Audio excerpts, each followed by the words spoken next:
case briefs, and so much more. LSData's got what you're looking for.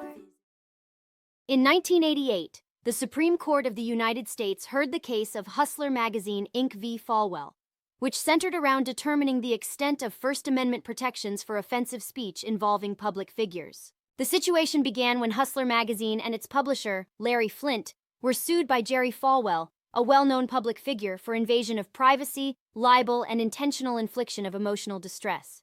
The lawsuit was prompted by a parody advertisement published in the magazine which depicted Falwell and his mother as drunk and engaged in an immoral, incestuous encounter. Though lower courts sided with Falwell in the lawsuit, the Supreme Court took up the case to weigh the balance between protection of free speech and Falwell's rights to privacy and emotional well-being.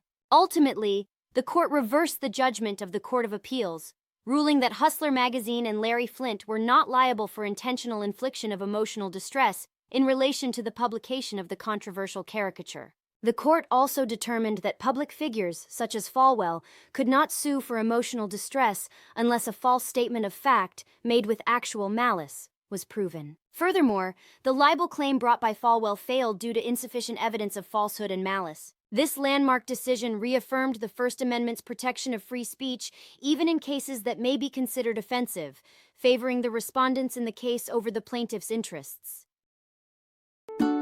Case briefs, and so much more. LSData's got what you're looking for. Visit lsd.law, elevate your mind. Leave the stress of class.